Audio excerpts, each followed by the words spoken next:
For my sister's birthday, she wanted a porcelain doll. My father said, "Go on, slap your sister, and I'll buy it for you." And so, I got a hard slap across the face. When I was 17, my father sent my sister to study abroad, but refused to pay for my college. I begged him for days. He threw $50 at me. "I don't owe you a damn thing, Alara." When I was 27, my sister returned from overseas, took a liking to my husband. My father sneered at me. "If you can't keep a man, that's your own failure." Yes, they all preferred my sister, Rosalie, the one with the fancy degree and the sweet-talking tongue, even my own son. On his 5th birthday, my son Leo wanted to go to the amusement park, but not with me. He said I was too bossy. My husband David joked with him, "Go give mommy a slap. If she gets mad, she won't go. Then we can go with your auntie Rosalie." And my son really did walk over and slap me. The sound was sharp and loud. I just stood there, stunned, until my son's voice piped up again. "Daddy, is she mad now? Can I go to the amusement park with Auntie Rosalie?" David took our son to the amusement park without telling me. When they came back, Leo was holding a small, cheap-looking stuffed toy. He held it out to me timidly, not saying a word. His eyes, however, kept darting toward David, as if to say, "I did what you said to make her happy. Why is she still ignoring me?" I was in the dining room, packaging the desserts I had just finished baking. David walked in and saw the scene.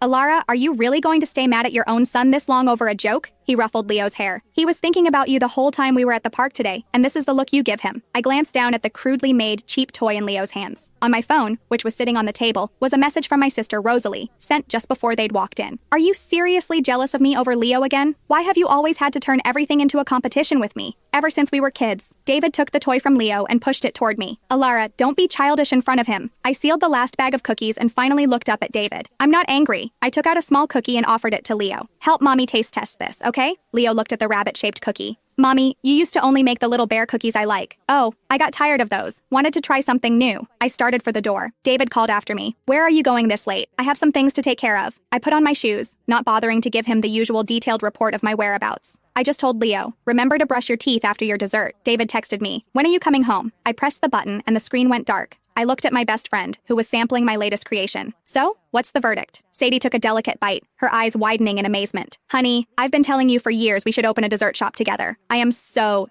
happy you finally come around." She looked at me with a warmth that was both proud and relieved. "I was honestly starting to think you were going to be a housewife for the rest of your life. But," she added, "my shop is in the next city over. Are you sure you can bear to be away from Leo?" I didn't answer her question. My mind drifted back to the events of the day, Leo's 5th birthday. I had woken up at dawn to prepare. I'd cooked a whole table of his favorite foods. But Leo hadn't even glanced at it. He was used to my cooking. No matter how creative or delicious, it could never compete with the allure of fried chicken and soda from a fast food joint. So he'd just given the table a cursory look and turned to David. "Daddy, it's my birthday. Can Auntie Rosalie take me to the amusement park? I don't want Mom's food. I'm so sick of it." And that's when David had said it. "Go give Mommy a slap." How could I even begin to explain all this to Sadie? I had chosen my husband. My son was my own flesh and blood. I just looked at Sadie and sighed softly. People really do change. I used to think all I ever wanted was a family of my own, that a husband